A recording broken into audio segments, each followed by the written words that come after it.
ಸೌಜನ್ಯ ಘಟನೆ ಸುಮ್ಮನೆ ಗಟ್ಟಿ ನಿಲ್ಲಿಲ್ಲ. ತಿಮರೋಡಿಯವರ ಮೇಲೆ ದಾಳಿ ಮಾಡುವುದಕ್ಕೆ ಎಷ್ಟೋ ಪ್ರಯತ್ನಗಳು ನಡೆದಿವೆ. ಆದರೆ ಇವರು ಸುಪಾರಿ ಕೊಡ್ಲಿಕ್ಕೆ ಯಾರಿಗೆ ಹೋದ್ರೋ ತಿಮರೋಡಿಯವರ ಕೊಲೆಗೆ, ಆ ವ್ಯಕ್ತಿಗಳು ತಿಮರೋಡಿಯವರ ಸಂಬಂಧಿಕರೇ ಆಗಿದ್ರೆ ಈ TV9 ನಲ್ಲಿ ನಿರಂತರವಾಗಿ ಪ್ರಸಾರ ಆದದ್ದು ಈ ಬೆಳವಣಿಗೆ ಆಗಿ ತಿಮರೋಡಿಯವರು ಕುಸುಮಾವತಿ ಮತ್ತವರ ಟೀಮ್ ವಾಪಸ್ ಬರುವಾಗ ಘಾಟ್ ಸೆಷನ್ ನಲ್ಲಿ ಆಕ್ಸಿಡೆಂಟ್ ಮಾಡಿ ಅವರ ವಾಹನವನ್ನು ದೂಡಿ ಹಾಕಿ ಅವರನ್ನು ಕೊಲೆ ಮಾಡುವುದಕ್ಕೆ ಸಂಚು ನಡೆದಿತ್ತು.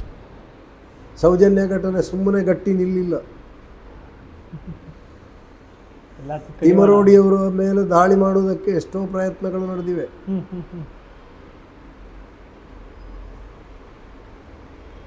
ಆದರೆ ಇವರು ಸುಪಾರಿ ಕೊಡ್ಲಿಕ್ಕೆ ಯಾರಿಗೆ ಹೋದ್ರೋ ತಿಮರೋಡಿಯವರ ಕೊಲೆಗೆ, ಆ ವ್ಯಕ್ತಿಗಳು ತಿಮರೋಡಿಯವರ ಸಂಬಂಧಿಕರೇ ಆಗಿದ್ರೆ ಅಥವಾ ಒಂದಲ್ಲ ಒಂದು ರೀತಿಯಲ್ಲಿ ತಿಮರೋಡಿಯವರ ಜೊತೆ ಸಂಪರ್ಕ ಇದ್ದವರೇ ಆಗಿದ್ರೆ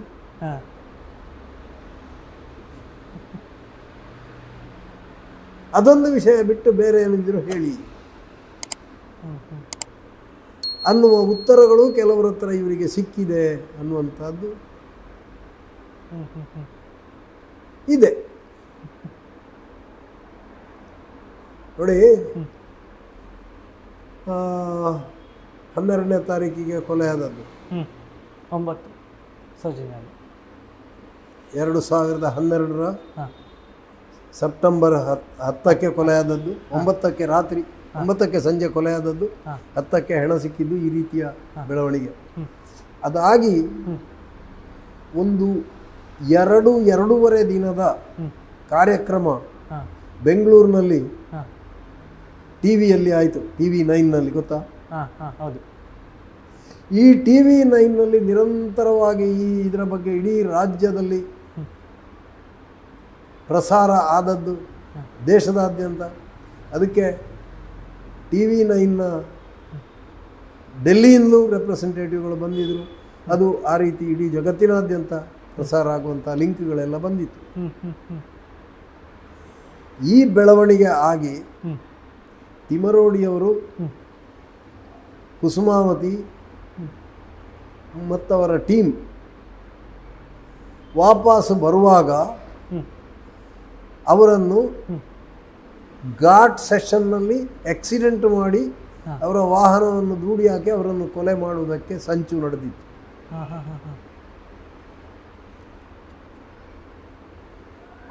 ಈ ಸಂಚಿನ ಭಾಗ ಸುದ್ದಿ ಹೇಗೋ ನನಗೆ ಗೊತ್ತಾಯಿತು. ನಾನು ಅದಕ್ಕೆ ಹೋಗಲಿಲ್ಲ. ನಾನೇನು ಮಾಡಿದೆ, ಈ ವಿಚಾರವನ್ನು ಹೇಳಿ ತಿಮರೋಡಿಯ ಬೆಂಬಲಿಗರಿಗೆಲ್ಲ ಹೇಳಿ ಸಕಲೇಶಪುರದಿಂದ ಈಚೆ ಬರಬೇಕಾದ್ರೆ ಒಂದು 100 ವೆಹಿಕಲ್ ಆದರೂ ಮೆರವಣಿಗೆಯಲ್ಲಿ ಬರಬೇಕು ಅಂತ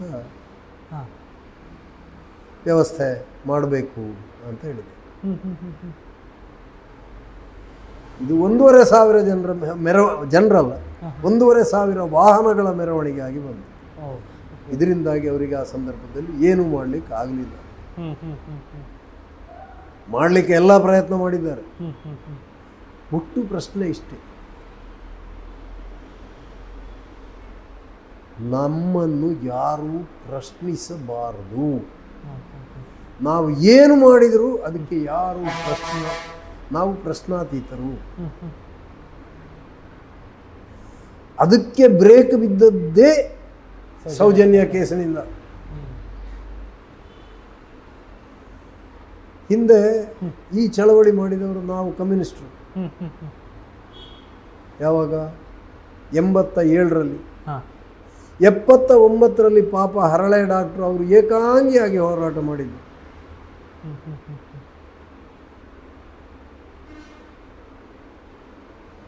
ಆಮೇಲೆ ನಾವು ಹೋರಾಟ ಮಾಡುವಾಗ ನಮ್ಮನ್ನು ಕಾಂಗ್ರೆಸ್ನವರನ್ನು ಅಲ್ಲಿ ನಮಗೆ ಸುದ್ದಿ ಕೊಟ್ಟಂಥ ಜನಗಳು ಅವರನ್ನೇ ನಾವು ದೂರು ಕೊಟ್ಟಿದ್ದೇವೆ, ಅವರು ಇದಕ್ಕೆ ಕಾರಣಕರ್ತರು. ಪದ್ಮಲತಾನನ್ನು ಕಿಡ್ನ್ಯಾಪ್ ಮಾಡಲಿಕ್ಕೆ ವಸಂತ ಅನ್ನುವ ಒಬ್ಬ ಡ್ರೈವರ್ ಕಾರಣ ಅಂತ ಈ ವಸಂತ ಅನ್ನುವ ಡ್ರೈವರನ್ನು ಕರ್ಕೊಂಡೋಗಿ ಪೊಲೀಸ್ ಠಾಣೆಯಲ್ಲಿ ಇವರು ಹಿಂಸೆ ಕೊಟ್ಟಿದ್ದಾರೆ. ಈ ವಸಂತನ ತಂದೆ ಕಾಂಗ್ರೆಸ್ ಕಾರ್ಯಕರ್ತರು.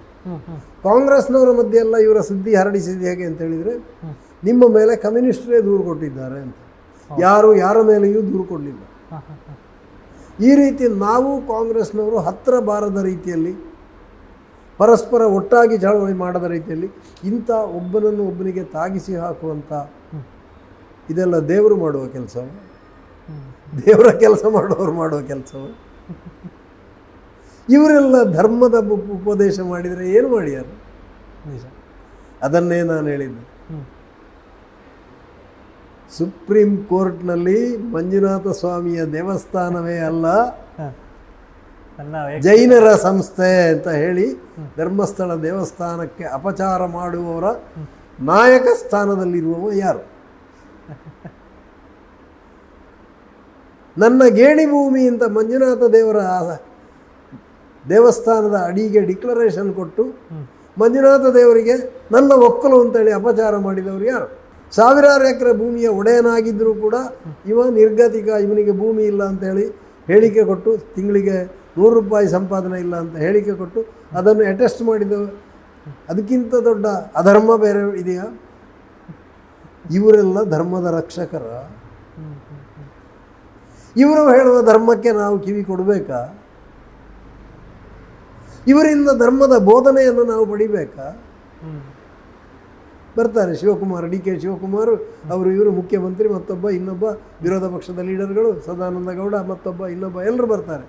ಇವರ ದೇವಸ್ಥಾನದ ಇದು ಎಂಥದ್ದು ಮುಜರಾಯಿ ಇಲಾಖೆಯಿಂದ ತನಿಖೆ ಮಾಡೋದು ಬೇಡ ಅಂತ ಕೋಟ ಶ್ರೀನಿವಾಸ ಪೂಜಾರಿ ಅಂತವರು ಹೇಳ್ತಾರೆ. ಇವರೆಲ್ಲ ಧರ್ಮ, ಹಿಂದೂ ಧರ್ಮದವರು, ರಕ್ಷಕರು. ಹಾಗಿರುವಾಗ ಈ ಎಲ್ಲ ವಿಷವರ್ತುಲಗಳಿಂದ ಧರ್ಮವನ್ನು ರಕ್ಷಿಸಬೇಕಾದ್ರೆ ಅಷ್ಟು ಮಾತ್ರ ಅಲ್ಲ, ಮೈಕ್ರೋ ಫೈನಾನ್ಸು ಅಲ್ಲ, ಯಾವುದೇ ಹಣಕಾಸಿನ ವ್ಯವಹಾರ ಮಾಡುವ ಲೈಸೆನ್ಸು ಇಲ್ಲ. ಇಷ್ಟೆಲ್ಲ ಹಣಕಾಸಿನ ವ್ಯವಹಾರ ಮಾಡಿ ವಾರ ವಾರ ಬಡ್ಡಿ ದಂಧೆ ವಸೂಲಿ ಮಾಡುವಂಥ ಯಾವ ಇದೂ ಇಲ್ಲ. ನಿಯಮವು ಭಾರತದ ದೇಶದ ಇದರೊಳಗೆ ಇಲ್ಲ. ಅಂಥದ್ದನ್ನು ಮಾಡುವುದರ ವಿರುದ್ಧ ಈಗಾಗಲೇ 40ಕ್ಕೂ ಹೆಚ್ಚು NCR ಆಗಿದೆ, 4ಕ್ಕೂ ಹೆಚ್ಚು FIR ಆಗಿದೆ. ಅದನ್ನು ತನಿಖೆ ಮಾಡೋದಿಲ್ಲ. ನಿಮ್ಮಂಥ ಬಡಪಾಯಿಗಳು ಏನಾದರೂ ಧ್ವನಿ ಎತ್ತಿದ್ರೆ ನಮ್ಮ ಮೇಲೆ ತನಿಖೆ ಶುರು ಆಗ್ತದೆ. ಅದನ್ನು ಯಾಕೆ ಮಾಡ್ತಾರೆ? ಅದು ಧರ್ಮಕ್ಕೆ ಏನು ದೋಷಗಳು ಕೊಟ್ಟಿದೆ? ದೇವರ ಭಯವೇ ಜ್ಞಾನದ ಮೂಲ. ಜ್ಞಾನವನ್ನು ಸಂಪಾದನೆ ಮಾಡುವುದು ಭಯದಿಂದ ಅಲ್ಲ, ಭಕ್ತಿಯಿಂದಲೂ ಅಲ್ಲ, ಅನ್ವೇಷಣೆಯಿಂದ. ಅಂಥ ಹೇಳಿಕೆಗಳನ್ನು ಮುಖಾಂತರ, ಅಂಥ ತತ್ವಗಳ ಮುಖಾಂತರ ಧರ್ಮ ಅನ್ನುವಂಥದ್ದು ಈ ರೀತಿಯ ಕವರ್, ಏನು ಕೂಲಿಂಗ್ ಗ್ಲಾಸ್ ಮತ್ತೊಂದು ಇನ್ನೊಂದು ಇಟ್ಟುಕೊಂಡು ನಿಮ್ಮನ್ನು ಗುರುತು ಸಿಕ್ಕದ ರೀತಿಯ ಅಂಥ ಮುಖವಾಡಗಳನ್ನು ಹಾಕಿಕೊಂಡು ಇರುವ ಧರ್ಮಗಳ ಎಲ್ಲ ಮುಖವಾಡವನ್ನು ಕಳಚಬೇಕಾಗಿದೆ. ಬತ್ತಲೆ ಆಗ್ತಾರೆ. ನಿಜವಾದ ಧರ್ಮ ಎಲ್ಲಿರೋದು? ಬಸವಣ್ಣನವರು ಏನು ಹೇಳಿದ್ದಾರೆ? ಆ ಧರ್ಮವನ್ನು ಸ್ವಲ್ಪ ಇವರು ಇದು ಮಾಡಲಿ, ಆವಾಗ ಗೊತ್ತಾಗ್ತದೆ. ಬೇಡ, ಅವರದ್ದೇ ಜೈನ ಧರ್ಮದ ಜಿನ ತೀರ್ಥಂಕರರು ಎಲ್ಲ ಏನು ಹೇಳಿದ್ದಾರೆ? ಎಲ್ಲವನ್ನು ತ್ಯಾಗ ಮಾಡಿದವ ಬಾಹುಬಲಿ 1001 ಪಾಲಿನ ಒಂದು ಅಂಶವನ್ನಾದರೂ ಜೀವನದಲ್ಲಿ ಅಳವಡಿಸಲಿ. ನಾನು ಹಿಂದೆ ಪದ್ಮಲತಾ ಕೊಲೆ ಪ್ರಕರಣದ ಕೇಸಿನಲ್ಲಿ ಕೆಲಸ ಮಾಡ್ತಾ ಇರುವಾಗ ಕಟ್ಟಮಾರ್ ರತನ್ ಕುಮಾರ್ ಅನ್ನುವಂಥ ಒಬ್ಬ ಜೈನ ಮುಖಂಡರು ಮೂಡುಬಿದಿರೆಯ 1000 ಕಂಬದ ಬಸದಿಯಿಂದ ಕದ್ದು ಹೋದಂಥ ಪುರಾತನ ಕಾಲದ ಮೂರ್ತಿಗಳ ಬಗ್ಗೆ ತನಿಖೆ ಮಾಡುವುದಕ್ಕೆ ಸಂಬಂಧಪಟ್ಟ ಹಲವಾರು ಕೆಲಸ ಮಾಡೋದು, ಇದನ್ನು ಮುಂದುವರಿಸಿ ಅಂತ ನನಗೆ ಕೆಲವು ದಾಖಲೆಗಳನ್ನು ಕೊಟ್ಟಿದ್ದರು. ಈ ತನಿಖೆಗಳೆಲ್ಲ ಮುಂದೆ ಹೋದಾಗ ಒಂದು ದಿವಸ ಅನ್ನೋನ್ ಸೋರ್ಸ್ಗಳಿಂದ ಆ ಎಲ್ಲ ಮೂರ್ತಿಗಳು ವಾಪಸ್ ಬಂದು ಅಲ್ಲಿ ಬಂದಿವೆ ಅಂತೆ. ಹಾಗೆ ಟೈಟ್ ಫಿಟ್ ಆದರೆ ತನ್ನಷ್ಟಕ್ಕೆ ಎಲ್ಲ ಬರ್ತದೆ. ಆದ್ದರಿಂದ ಸರ್ಕಾರ, ತನಿಖಾಧಿಕಾರಿಗಳು ತಪ್ಪು ಮಾಡಿದ್ದಾರೆ, ಸಾಕ್ಷಿ ನಾಶ ಮಾಡಿದ್ದಾರೆ, ಅವರಿಗೊಂದು ಪಾಠ ಆಗಬೇಕು. ಆ ರೀತಿಯಲ್ಲಿ ನಿರಾತಂಕವಾಗಿ ಅವರನ್ನು ತನಿಖೆಗೆ ಒಳಪಡಿಸಿ ಅವರ ಮೇಲೆ ಕ್ರಮ ತೆಕ್ಕೊಂಡು 1-2 ತನಿಖಾಧಿಕಾರಿಗಳನ್ನು ಜೈಲಿನಲ್ಲಿ 4 ದಿವಸ ಕೂತ್ಕೊಳಿಸಿದರೆ ತನ್ನಷ್ಟಕ್ಕೆ ಇದರ ಎಲ್ಲರೂ ಬಾಯಿ ಬಿಡ್ತಾರೆ. ಆವಾಗ ತನ್ನಷ್ಟಕ್ಕೆ ಕುಸುಮಾವತಿ ಕೊಟ್ಟ ಹೆಸರುಗಳು ಅಪರಾಧಿಗಳಾಗಿ ಸಿಗ್ತಾರೆ. ಈಗ ಕುಸುಮಾವತಿ ಆ ಹೆಸರು ಕೊಡಬೇಕಾದ್ರೆ ಕಾರಣ ಇರಲೇಬೇಕಲ್ಲ. ತಂಗಿಯವರು ಸಹ ನೋಡಿದ್ರಲ್ಲ, ಇವರು 3 ಜನ ಸಾಕ್ಷಿ ಹೇಳ್ತಾರೆ, ಅಲ್ಲಿ ಸಂತೋಷ್ ರಾವೇ ಇದ್ದ, ಟೆಂಟ್ ಹಾಕಿ ಕೂತಿದ್ದ. ಆದರೆ ಅಲ್ಲಿ ನೋಡಿದ ಬೇರೆ ಎಲ್ಲರೂ ಹೇಳ್ತಾರೆ ಒಬ್ಬ ಕುಳ್ಳಗೆ ಕಪ್ಪಗಿನವ ಇದ್ದ ಅಂತ. CC ಕ್ಯಾಮರಾ ಇತ್ತು, ಯಾಕೆ ಹೋಯ್ತು? ಗೋಯಲ್ SP ಅವನನ್ನು ಗೆಳೆದು ತನಿಖೆಗೆ ಒಳಪಡಿಸಿದರೆ ಅಥವಾ ಬ್ರೈನ್ ಮ್ಯಾಪಿಂಗಿಗೆ ಒಳಪಡಿಸಿದರೆ, ಈ ಎಲ್ಲ ತನಿಖಾಧಿಕಾರಿಗಳನ್ನು ತನಿಖೆಗೆ ಒಳಪಡಿಸಿದರೆ ಎಲ್ಲ ಈಗಲೂ ಸಿಗ್ತದೆ. ಸಿಕ್ಕದೆ ಏನೂ ಇರಲಿಕ್ಕೆ ಸಾಧ್ಯ ಇಲ್ಲ. ಪ್ರಶ್ನೆ ಏನು ಅಂದರೆ, ಇದನ್ನು ತನಿಖೆಗೆ ಒಳಪಡಿಸಬೇಕು, ಇದರ ಸತ್ಯಾಂಶ ಹೊರಗೆ ಬರದೇ ಬಿಡುವುದಿಲ್ಲ ಅನ್ನುವ ಛಲ ಹೋರಾಟಗಾರರಿಗೆ ಇದ್ದ ಛಲದ 1% ಛಲ ಸರ್ಕಾರಕ್ಕೆ ಇದ್ದರೆ ಇದೆಲ್ಲ ಬೆಳಕಿಗೆ ಬರ್ತದೆ.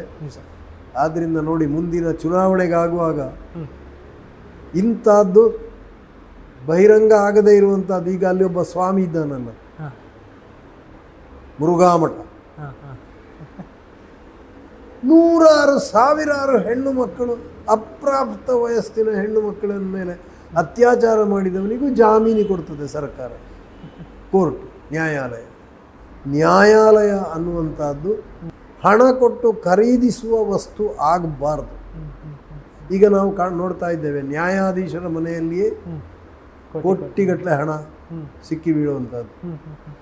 ಜನರು ಮಾತಾಡದೇ ಇರಬಹುದು, ಆದರೆ ಅವರ ಅಂತರಾತ್ಮ ಮಾತಾಡ್ತದೆ, ಅರ್ಥ ಮಾಡಿಕೊಳ್ತಾರೆ. ಈ ಬೆಳವಣಿಗೆಗಳು ಆದರೆ ಕ್ರಾಂತಿ ಅಂದರೆ ಏನು? ಸಮಾಜದಲ್ಲಿರುವ ಯಾವುದೇ ನ್ಯಾಯ ವ್ಯವಸ್ಥೆಯು ಸಮಾಜದ ಕಟ್ಟಕಡೆಯ ವ್ಯಕ್ತಿಗೆ ನ್ಯಾಯವನ್ನು ಒದಗಿಸಿ ಕೊಡುವುದಿಲ್ಲ. ಅವನ ಮೇಲೆ ಅನ್ಯಾಯ ಮಾಡಲಿಕ್ಕೇ ಇರುವಂಥದ್ದು.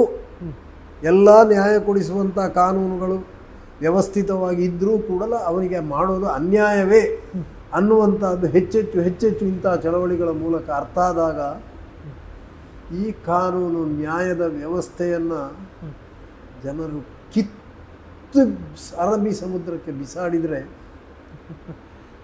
ಏನು ತಪ್ಪಲ್ಲ. ಹೌದು.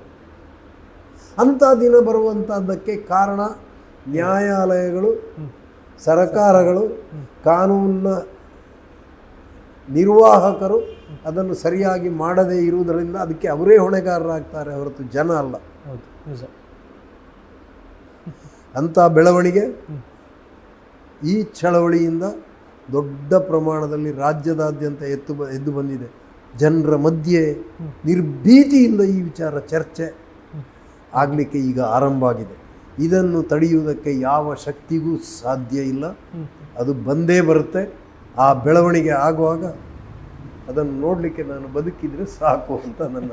ಖಂಡಿತವಾಗ್ಲೂ ಆಗುತ್ತೆ. ಪದ್ಮಲತಾ ಕೊಲೆ ಪ್ರಕರಣದ ಬೆಳ್ತಂಗಡಿಯಲ್ಲಿ ನಾವು ಚಳವಳಿ ರೂಪಿಸಿದಾಗ 1000 ಜನ ಧರ್ಮಸ್ಥಳದ ಗೂಂಡಾಗಳು ಬಂದು ಬೆಳ್ತಂಗಡಿ ಬಸ್ ಸ್ಟ್ಯಾಂಡ್ನಲ್ಲೇ ನನ್ನ ಮೇಲೆ ಅಟ್ಯಾಕ್ ಮಾಡಿದ್ದಾರೆ. ಕೌಂಟರ್ ಕೇಸ್ ಒಂದು ಕೊಟ್ಟಿದ್ದಾರೆ. ಧರ್ಮಸ್ಥಳದ ಯಾರೋ ಒಬ್ಬ ಮಲೆಕುಡಿಯ ಹೆಂಗಸನ್ನು ನಾನು ಅತ್ಯಾಚಾರ ಮಾಡಲಿಕ್ಕೆ ಪ್ರಯತ್ನ ಮಾಡಿದೆ. ಕೋರ್ಟ್ನಲ್ಲಿ, ನ್ಯಾಯಾಲಯದಲ್ಲಿ ಆ ಕೇಸನ್ನು ತನಿಖೆಗೆ ಮಾಡುವಾಗ ಇವರೇನೋ ನೀನು ಅತ್ಯಾಚಾರ ಮಾಡಲಿಕ್ಕೆ ಪ್ರಯತ್ನ ಮಾಡಿದವರು, ಅವ್ರು ಯಾರೋ ನನಗೆ ಗೊತ್ತಿಲ್ಲ. ದನಿಗಳು ಹೇಳಿದ್ರು ಸ್ಟೇಷನ್ನಲ್ಲಿ ಹೋಗಿ ದಸ್ಕತ್ ಹಾಕಿ ಬಾ ಅಂತೇಳಿ ನಾನು ಹೋಗಿ ದಸ್ಕತ್ ಹಾಕಿ ಬಂದೆ. ನನ್ನ ಮೇಲೆ ಅಟ್ಯಾಕ್ ಆದ ನಂತರ ಆದರೆ ನಾನು ಬಿದ್ದಲ್ಲಿಂದ ಎದ್ದು ಪಕ್ಕದಲ್ಲೇ ಬೆಳ್ತಂಗಡಿ ಪುರಸಭೆಯ ಕಚೇರಿ ಬಾಗಿಲಾಗ್ತದೆ. ಅಷ್ಟೊತ್ತಿಗೆ ಪೊಲೀಸರು ಬಂದರು. ಆದ್ದರಿಂದ ಪೊಲೀಸರು ನಮ್ಮನ್ನು ಅಲ್ಲಿಂದ ತೆಕ್ಕೊಂಡು ನನಗೆ ಹೊರಗೆ ಬಿದ್ದು ಬೆಟ್ಟಾದ್ದಕ್ಕೆ ನನ್ನನ್ನು ಆಸ್ಪತ್ರೆಗೆ ಕರ್ಕೊಂಡು